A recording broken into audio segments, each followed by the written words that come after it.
The Dr. Taz Show, the podcast. Dr. Taz, Superwoman Wellness. Here's Dr. Taz. Welcome back, everyone. Welcome back to the Dr. Taz Show, where on this episode of the show and every episode, I am determined to help you find your own personal superpowers. That's right. I want every woman to be empowered to find the best version of herself. And staying in with that theme, joining me today is Natalia Rose. She's an author and founder of the Natalia Rose Institute. She's a graduate of New York University and a clinical nutritionist. Natalia is the author of 9 books, including The Raw Food Detox Diet, The Raw Food Life Force Energy, The New Energy Body, Detox for Women, Emotional Eating SOS, The Rose Cleanse, Recipes for Life for Energy Children, Forever Beautiful, and The Fresh Energy Cookbook. Wow, 9 books. That's pretty impressive. After nearly 20 years in private practice in New York City, she moved to Cape Town, South Africa, where she continues to educate and inspire her clients and students through her books and her live courses about the unparalleled health, beauty, and personal power that can be gained when the body, mind, and spirit are all cleansed. Welcome to the show, Natalia. Oh, thank you, Dr. Taz. It's such a joy to be with you. And I hope I'm saying your name right. I didn't ask you before we started. Am I saying it correctly?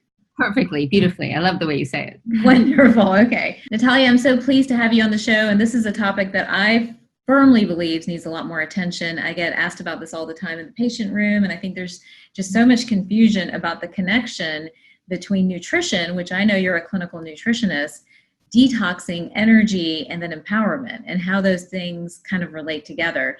And I think your story is such a great story of why these things are connected and why it's so important to understand this. So let us get to know you. Tell us a little bit about, what your journey was like, and we want to understand kind of how you've arrived at providing so many people the tools to make this practical. Okay, it's an amazing question. It takes us deep, but necessity is the mother of invention. And basically, I needed to save my own life. I was plagued with all the ills that could possibly plague female kind, whether it was, for me, it was chronic illness, chronic bronchitis, chronic headaches, chronic bladder infections, cystic acne, being overweight, having cellulite, being depressed, being foggy-headed, everything you could imagine. And I thought to myself, okay, and now this is life at 21. After between 13 and 21, I was acutely suffering. And I thought to myself, if this is what people call life, I want out, because this doesn't feel good to me, and it doesn't feel like anything I can possibly sustain, because I was on the Stairmaster for like an hour and a half every day. I was eating according to all the magazines, the Self and Shape and all this at the time, Right. And I was like, okay, well, so I was calorie counting. I was doing everything I was supposed to do in order to have the results that would sort of show me the money. Like I should have, by all intents and purposes, by following all those diets and exercising the way I was, I should have been flipping perfect. And I was raised in Los Angeles.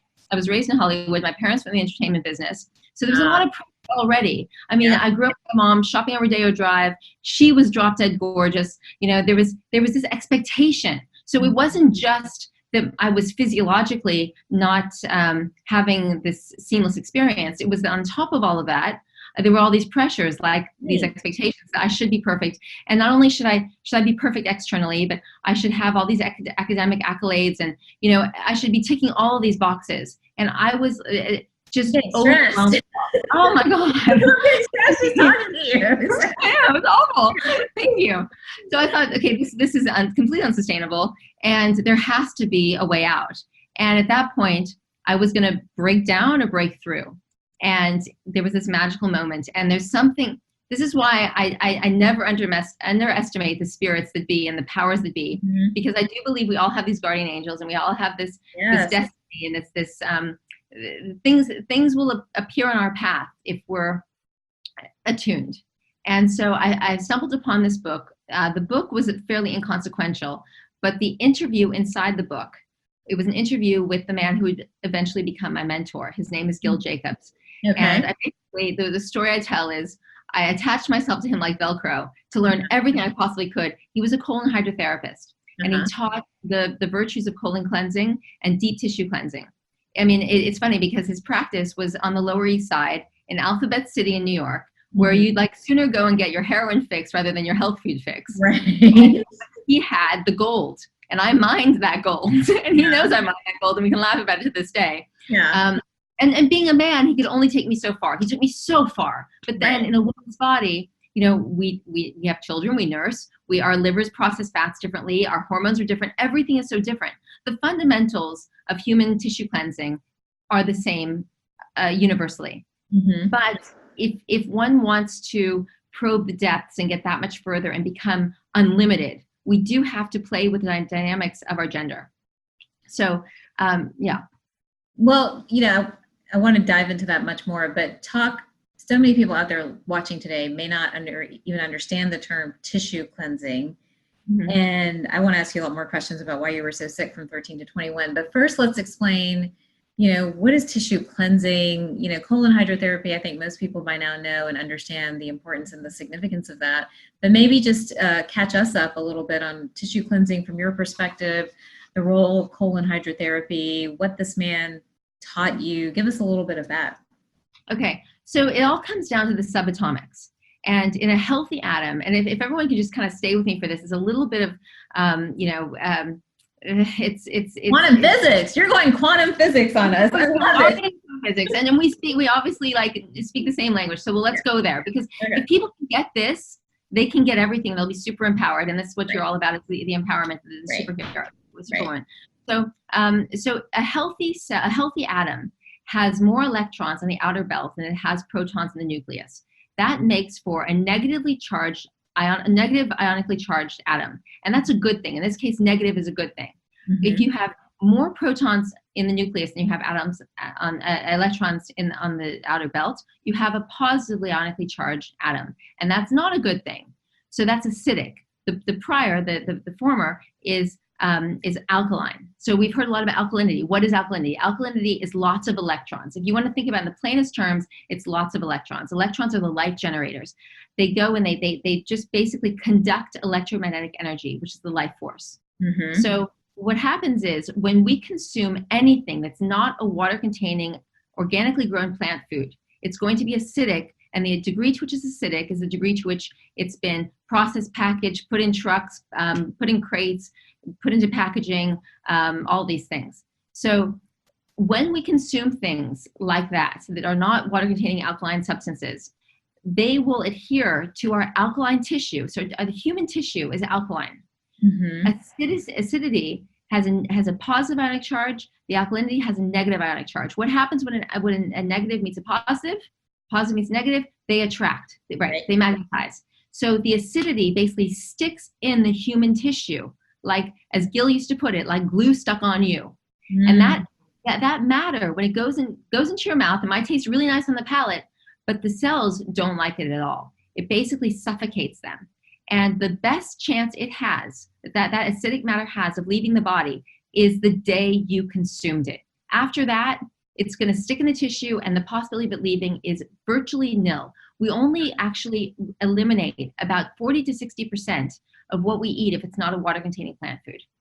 So, because we're alkaline. We're basically what should happen in a perfect world. Alkaline substances would go into the body. They'd offer us up the alkalinity, the life force, and they would leave. But that's not what happens. We eat substances that are acidic. They enter the body. They clog, they suffocate, and they don't leave. And mainstream doctors will tell you, oh, well, the body knows how to digest this stuff and eliminate it, and don't worry, it will leave. But that's not true. It sticks in the tissue, and we know this because it's an electromagnetic fact. It just is going to stick. So, the bad news is there's all this stickiness that happens, and all this mucoid plaque that develops, and the saturation in the tissue of all this waste occurs. But the good news is that there's a way to remove it. There's a way out. And that is to basically pour alkalinity into the body through green juices, through raw leafy greens.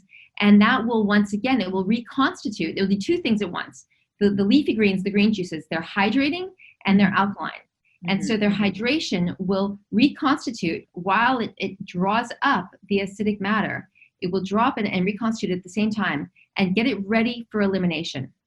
That's part one of the formula for detoxification. Detoxification is awaken and release. So a lot of people think, oh, okay, well, I've done a green juice diet, or I've done 3 days of green juice, or I'm eating my raw foods. That's great, but they just awakened. Now we need to get it out. And because the tissues are so defunct, and because the organs are so defunct because of our lineage, and we're coming in with half a deck. It's not, we're not, if we were born 2,000 years ago, it would be a totally different scenario. But our actual organs and tissues are weak. So we need help. We need help in the form of colonics to get this waste out. The infrared saunas are amazing. Exercise is amazing. Lymphatic drainage is amazing. But nothing will remove the waste matter like colon hydrotherapy will. We're talking about quantities. We're talking about 12, the equivalent of 12 personal eliminations in 1 hour. Wow. Leaving the body. And when you see that stuff leave you, no one could pay you enough money to put that back inside you. It is like, and no one would say, oh yeah, exactly, keep it. And actually, Gil used to ask me this question. He used to say to me, Natalia, if you could be given, just because we're talking in terms of currency, and currency, of course, is life force, but in our material world, we think of currency in terms of monetary currency. He used to say to me, Natalia, if you could have like $60 million or have this elimination, which would you choose? And of course, the answer is I would choose the elimination, because with that elimination comes the inspiration and the personal value and the worth and all of this that is worth so much more than any kind of monetary compensation. But that's what people will only experience once they see this stuff leave them, and then everything comes back, and the regeneration can happen. Well, I have a couple things to say. First of all, I've never seen anyone break down quantum physics and chemistry quite as beautifully as you have. So congratulations. Hopefully everybody out there is understanding what she's saying and understanding how these dots connect, because she is speaking my language. As she said, I believe this firmly. I know it. I've seen it in the patient room.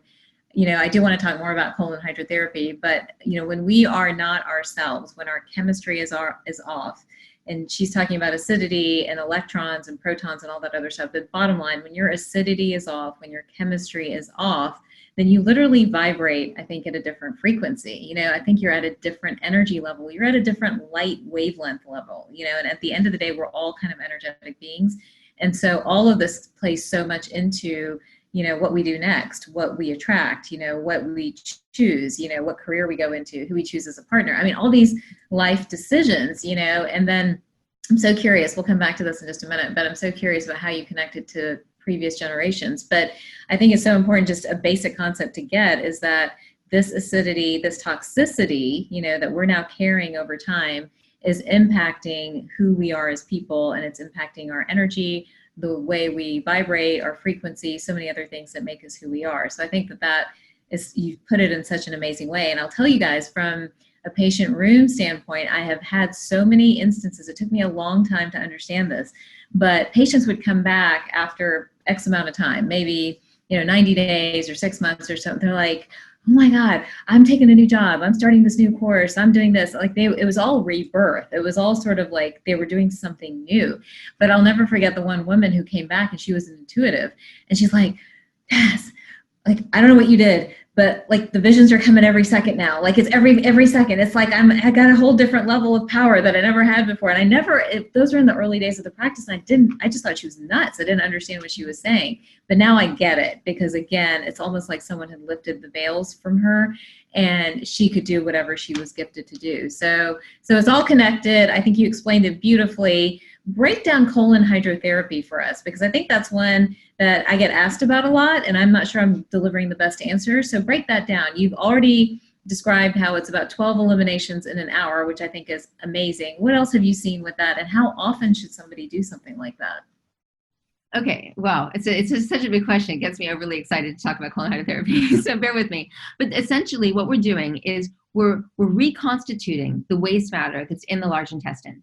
And the waste matter can't leave unless it's kinetic. And when it's dry, it can't be kinetic. So we talk about peristalsis is that muscular contraction in the large intestine. But the peristalsis can only be active if the waste matter is moist. So water makes things kinetic. Water stimulates peristalsis. But if people's colons are dry, then they're not going to move their bowels. So when people talk about being constipated, and by the way, diarrhea is the same thing as constipation, because they're just releasing the liquid. It's the matter that needs to leave. Mm-hmm. So when you gently introduce the water to the large intestine, it will it basically, imagine you had raisins in a bowl and you pour the water into the raisins. The raisins then become plump, right? So the matter is dry like a raisin. And then you pour the water in. The water sits in the large intestine for a while. There's a gentle flow that's happening, so gentle that it can move and go quite deeply into the large intestine without causing any trouble. There are various kinds of colonics that are available. I recommend the gravity-fed method because it's so gentle. Pressurized methods push the water in. Gravity doesn't do that. Gravity it's the size of a straw. The water's running through. The water's above your head. It's just pulled gently by gravity. It's introduced to the large intestine.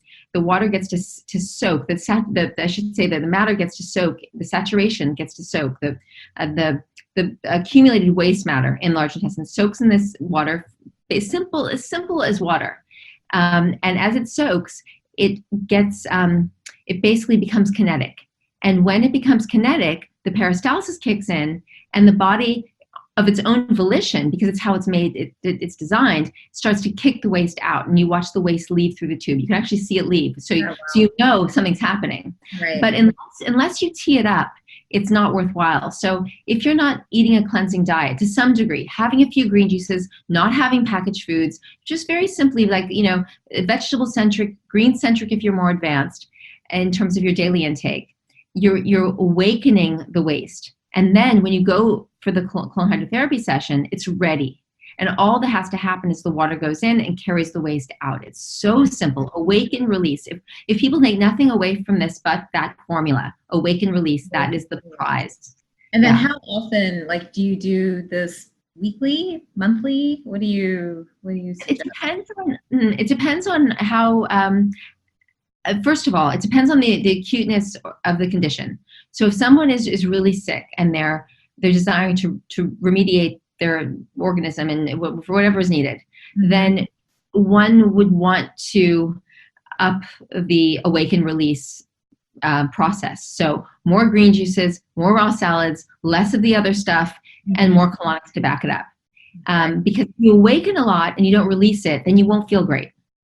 So it's not worth waking it up if you're not going to release it. That's an important point. But if somebody just wants to lose a bit of weight, feel a bit better, they're very young, they're in their 20s, maybe they were raised in a semi-healthy home and they just want to have a healthy life, then maybe they do it once a month, once every couple of months. However, given that is rare, for someone to be able to get away with that is rare, because what's happened is we're coming in with more defunct organs than ever before because of our lineage. So our grandparents were born into way healthier organisms than we were. And our grandparents were eating way healthier food. Even if they were eating meat and drinking milk, their dairy wasn't filled with rife with antibiotics and hormones. Their meats weren't jacked up with all this stuff. It was a different world back then. So they were coming in with more organ fortitude, and they were consuming cleaner foods. So that's why they were living so long and they could get away with all this. So you can't really look at your grandmother who was drinking and smoking and lived till she was 90 and said, what do you think you're doing with this colon hydrotherapy? In our case, we're coming in with defunct organs and we're introduced to stuff, from formula from day one for most kids, and breakfast cereals and microwave popcorn, if you think about the stuff that goes, what people really need to do is recapitulate their lives of intake. And when they do that, they'll think, because often people say, well, I eat healthily. But healthy is it's so different from everyone. People think that something's healthy. They think that eating, low-fat yogurt is healthy, or that eating, a rotisserie chicken and salad is healthy. And I'm not saying that relative to other things, it's not. It's just that if we're talking about what the tissue wants, and what actually clings to the tissue and will create disease. And we have to remember that our bodies are fully permeable. We're totally porous. So that which is in our gut, if this term leaky gut, for example, is thrown around a lot. It's a very interesting concept. What's so compelling about it is the permeability, the porousness of the gut. That which is in the gut is not contained by the gut. It moves throughout the body at large. So, for example, I always go back to this because I think it's so powerful. Doctors will say with Alzheimer's patients, they find protein in the brain and they say how it got there, they have no idea. What do you mean how and when it got there? We have no idea. The body's porous. It's going to move into the brain. So if there was a lifetime of consuming chicken and meats and all this stuff, it's not going to be contained in the gut. The gut, there's nothing containable in the body. The body is one, just like the humanity is one. You know, where one suffers, the rest aren't going to be well off. Right. So this leaky gut thing is compelling in that sense, and it really brings to light the permeability of everything. Fascinating. So is colon hydrotherapy the only way to release, or are there other ways to release? Nothing will be as effective and as the prolificness of the release is unparalleled. And there's nothing else that has the same kind of quantities. So for example, people will get all excited about these foot baths and things. Right. You know, and a little bit will trickle out. Forget it. Unless, you know, and Gil used to say, and I have to always, I always love to give credit where credit is due. And when you have a great thing, they tell you great things. And this is one of the things he used to say to me. Like, if you wake up after these foot baths and you're just surrounded in quantities of waste, then great. But that's not what happens. But when you go for colon hydrotherapy treatment, and what's really exciting about colon hydrotherapy, and forgive me, but I do get really enthusiastic, is that when the waste leaves, there's a vacuum.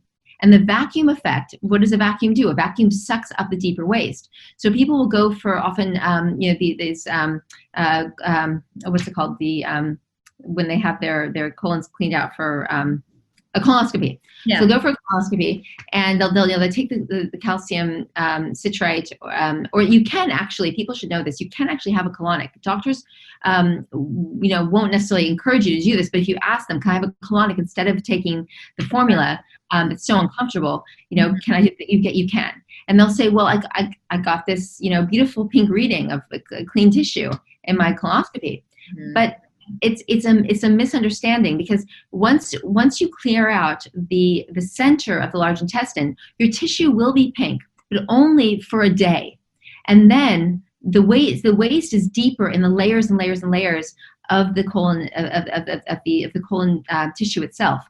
Mm-hmm. First of all, the intestinal tract is so long; it's taller than we are. If you held it up against next to a human body, it's far taller, and there's layers and layers and layers within it. So what happens? What's so exciting about colon hydrotherapy is when you release the center, then that emptiness pulls the deeper waste into the center. So there's going to be another release prepped for whatever, a week later, or whenever you get to having another colon hydrotherapy treatment. And you start to pull, because the body's always trying to clean itself. Basically, all of our organs are filters. And when you think about the gallbladder, the liver, the lungs, we're constantly trying to filter the world that we're moving through, because the way I like to think about it is the body's like the avatar. Mm-hmm. And spirit's trying to work through this vehicle, this vessel that it needs to be in to be in the world form. Right. And so it's created, everything in the torso, everything from the neck to the pelvis is a filter, enabling us to be and do and express and experience the world of form. So if all these filters are working overtime, they never get cleaned out. And so by releasing that which is in the intestine, the filters of the kidneys and the lungs and the intestine all get to get back to their activity, but they're overwhelmed. Just because we have a mouth doesn't mean we should talk all the time. I mean, I should take a lesson from myself right now. Just because we have a mouth doesn't mean we should eat all the time, Well, I mean, I think way too much. No, this is such an important concept. What have you seen flip in terms of results? Like, I'm sitting here thinking, I'm like, should I be doing this on all I have some patients that are very overweight, like 300 pound or so. Like, part of me is like, is this the right strategy to begin with first? Or, who would you start on this when, and what have you seen in terms of results for different conditions? Yeah. Well, what I like to do is create a multifaceted kind of sphere of it all. Yeah. So food combining, green-centric, vegetable-centric diet, getting all this stuff out that we should be eating. And those are the things that the word is getting out about that. I mean, right. People are getting wise to dairy. They're getting wise to the industries, because we follow the bottom line. We follow the money trail. It always comes back to why these things are pitched to us, why we thought they were healthy, why we were led to believe they were important to the human. So if we get back to what is human tissue made of, protein, for example, the amino acids. Why would we go and take in a flesh that needs to be broken down into amino acids? Why not just take the amino acids, which are in the vegetable juice itself and everything like that, bee pollen, all these things. So to answer your question though, if a person is taking the steps to food combine properly, to have their vegetable-centric diet, to get rid of all these things, what's going to happen is the body is what Hippocrates used to call it nature's operating table. So whenever we give the body relief, typically he referred to it in terms of fasting, but whenever we give the digestive system a break, whether it's through food combining, whether it's through basically eating lighter than we were eating before, there's this discrepancy between the two. And in that space, healing starts to take place because all the body wants to do, it's so intelligent, it just wants to clear out. It just wants to start to heal. So if things are set in place, there will be a huge amount of waste that's drawn up. So it is, in my personal and professional experience, it's very wise to have the colonics lined up to release it for several reasons. One, because whatever you get out is pure gold to the body.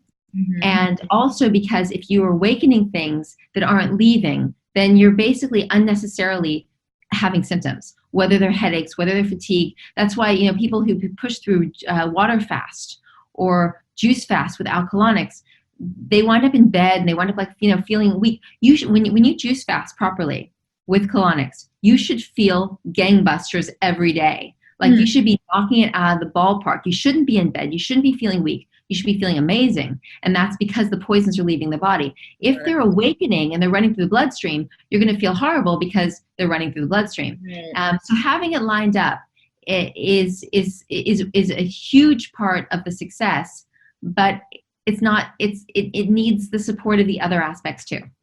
Interesting. Fascinating. I haven't been using this a lot, and now I'm going to definitely start using it more and thinking about it more. Are there other ways to detox your tissues in general, other than green-centric and colon hydrotherapy? Are there other, maybe daily things? I know eating the right foods is a big part of it. What other things would you recommend? And then let's now go back and connect this to the mind, to the spirit, to vibration, kind of where we began. Yeah, beautiful. Okay, so first of all, we're living in a world of chaos. It's stressing us out, and it's like way too much. So first of all, making the time for the bowels to release on their own, even putting the colon cleansing aside for a moment. And just as an aside, having an enema bag at home is brilliant. They're like, whatever, $10. Cara, C-A-R-A, Cara enema bag is the best enema bag you can find. So just having it at home, it costs virtually nothing to give yourself an enema. But even before that, to be able to get into a squatting position on the toilet so that you're sitting, but your feet are up higher. So I call it a stool for your stool. You put your feet out so they're propped, and then giving yourself the time, giving yourself the self-love and respect to actually be able to close the doors, whatever your children, the work, all the stuff that goes on, leave it for a minute because you deserve to be able to move. And also, the more you send the message to your body that it's time for you to go, even if for the first few days it's not great, it will become so because you're basically sending your body the message to eliminate. If we don't eliminate properly, I mean, everything else is kind of useless. Right. But there are other things to answer your question. Infrared saunas are amazing. And lymphatic drainage is amazing. Craniosacral massage is very valuable as well. There's so all these modalities. What's incredible about it is if your colon gets cleaned out, they become that much more powerful. So anything that one would do in terms of body work, or whether it's rolfing, or even just dance and yoga and exercise, whatever it is you're going to do with your movement throughout the day, is going to be that much more effective and that much more beneficial if your colon is clear. But it's that waste matter. The way to think about it, and this is maybe the most motivating thing of all, even though it sounds quite harsh, the R word, rot, R-O-T. Basically, what happens is that this waste that goes, this matter that goes into the body, that's dehydrating in the body is 98.6 degrees. That's the Arizona desert. That's really dry. So if matter goes in and is basically baking in the Arizona desert, and anyone who has a dehydrator knows what happens to food that's in a dehydrator. Right. If the water's cooked out of it, it gets very, very dense. So just by, if that matter doesn't leave, you're going to be stuck with it. So making sure, number one, that you're having a diet that's mostly water containing organic plant food, number one. So that what goes in doesn't stick. What goes in is designed to leave. Also, that we're not overeating. This 3 meals a day, 2 snacks, a couple of drinks, it's too much consumption. Yeah. It's the Walmart mentality around food. Again, we have a mouth, we have a digestive system not to eat all day long.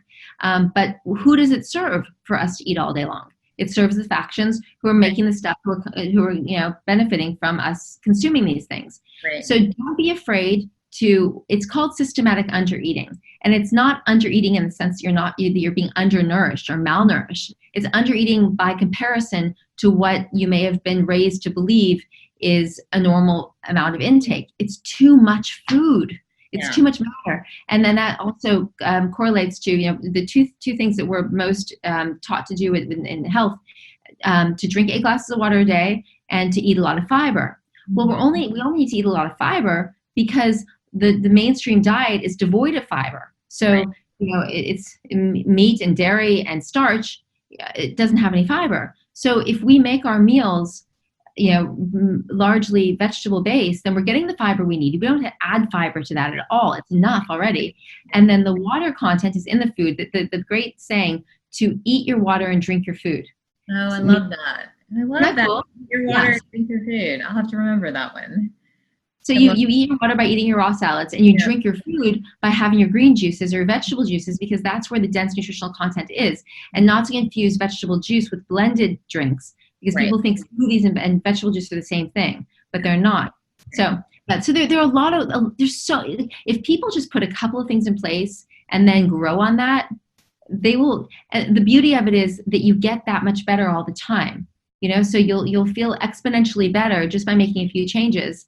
And then when you're ready, you make more changes. I love it. I think that's such great practical advice to bring this concept in a little bit. And then what happens spiritually and holistically when all of this happens? Connect that, because I love to do that. Okay. I don't want to leave the audience without understanding that.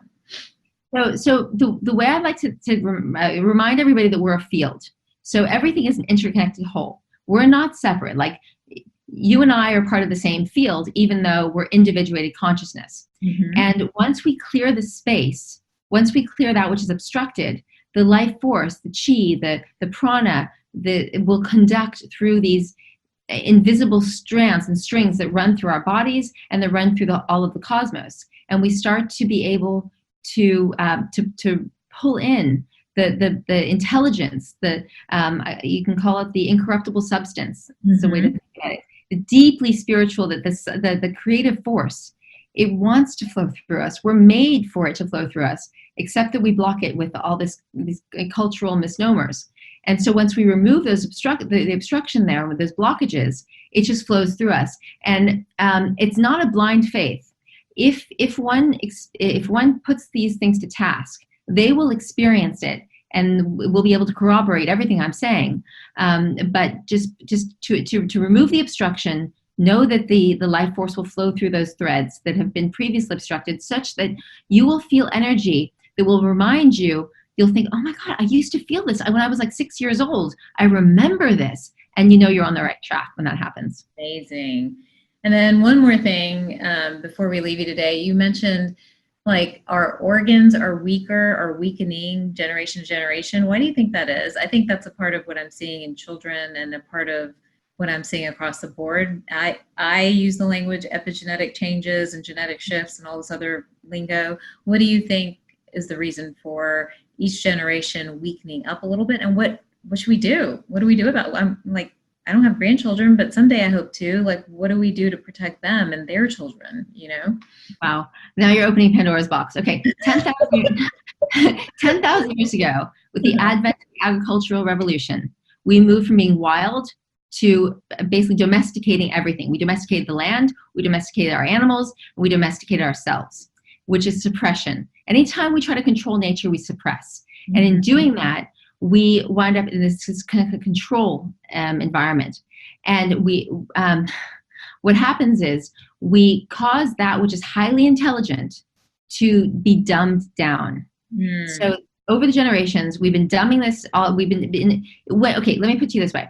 10,000 years ago, with this advent of the agricultural revolution, the soil, the humus, as opposed to hummus, right? The humus, which is the topsoil, was more than 2 feet deep. That was pure, living microbial, the super arable land. Okay, that's the humus.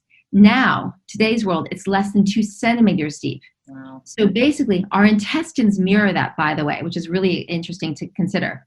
So we also, and this is factual, 200 species of life are eradicated every day by our way of living.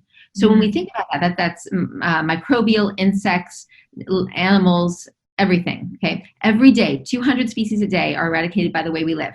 That means that's intelligence. So our whole world is being dumbed down all the time, which means that's degeneration. So if we have a dumbed down sphere of life, progenerating and having this offspring, then the offspring are going to come in with less intelligence. And I mean that physiologically, mentally, spiritually, all these levels. For example, we should have like antenna coming out from all sides of us, picking up on all this stuff. The American Indians didn't cut their hair. A lot of cultures didn't cut their hair because they believed that the hair was able to pick up on all on information. So we should be totally connected. We should all be. I mean, the word channeling is kind of a funny term for a lot of people, but we should all be so connected to source, creative, primal power, energy, God, whatever you want to call it, the source of all, that we would be able to be embodying that intelligence. So what happens, and you can see this in fruit, you can see it in plant life, you can see it in everything. Yeah. Every generation gets dumbed down. So for example, bananas, when I was a kid, I was born in 1975, bananas, you'd open the banana and be full of seeds. Today's bananas don't have seeds. I mean, maybe now and then.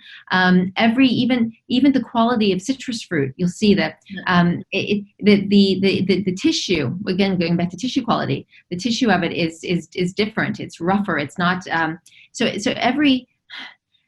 Also, all the degeneration is more inclined to fungus. So what we have is a term called entropy. Entropy is when order degenerates to chaos. What we want to do is we want to turn chaos around and bring it to higher states of order. That's syntropy or negentropy, and I call that angelic work, when we bring things back to the higher state of order. And that's what we can be doing actually in our physiology, in our emotionally, mentally, physically, energetically, spiritually, in every way. It's not about diet. Is not a means to an end. Diet is not an end into itself. It's a means to an end. We have to get the diet right in order to reconnect spiritually. It's the means for that. And what happens is the whole dietetic conversation becomes too much a focal point when really we need to get it right and get beyond it. Because we shouldn't be stuck trying to talk about dietetics and everything. We should solve that so that we can become truly human again. Wow. Deeply spiritual. And we're able to, following some of these things, you think there's hope for the future and hope for future generations if we can all get on the right path? Absolutely. I think it's a kind of redemption. We need to overcome our addictions. We need to get right with these things and not buy into the cultural dictates, which have their own their own agendas. They're absolutely agendas, and see through them and not be so easily misguided and so beguiled into believing these things. And look, it's harder than ever to stand up for what's right. Because everything we're shown, all the social media, all the inundation, the barrage of entertainment, all this stuff. But if we can see it as, I mean, lies is a strong word, but maybe we need to use words like lies and rot and start to really get a grip with this, because we want to be free. We don't want to be slaves. We want to be sovereign humans. And in order to do that, we have to overcome our addictions, because if we're addicted to something, we're not actually sovereign. We're a slave to that addiction. And sugar, and I mean, it's a fact that sugar is actually many, many times more addictive than even cocaine. So once we start to look at these things and think, well, why are we sold all this sugar so early on? And then what happens is we can become so addicted to it that we have candida and the proliferation of pathogens in the body, and the pathogens will not be able to sustain their own lives unless they're able to consume these things. So they drive us to eat for them to stay alive. It's not in our best interest, it's in their best interest. Right. Fascinating stuff. Oh my So much. gosh. Oh my goodness. I hope you guys all watching have learned as much as I've learned today. I think this is brilliant. I do agree it's the future. There's so many great thinkers and doers putting all these pieces together. So pay attention to the state of your tissue and think about detoxing and understand how that's really connected to what your purpose and your path may be in life. Thank you so much, Natalia, for joining us today. This has been amazing. If anyone wants to get in touch with you, you're in South Africa, but thanks to all our Wi-Fi and EMFs and social media, we can still find you. How do we stay connected to you? Thank you. Detox the World, but you can just email me at natalia@detoxtheworld.com. Happy to hear from anyone. And I do come to the States very often. I come to California several times a year. And it's such a joy. Thank you so much for taking this big download. I loved it. This is my language. I loved it. And for the rest of you, thank you very much for joining this episode of the Dr. Taz Show. If you don't know already, the Dr. Taz Show is on Spotify. So take a moment to rate and review it and share it with your friends. And if you want to connect with me, then connect with me on Instagram or Facebook. It's Dr. Taz MD. I will see you all next time. Thank you.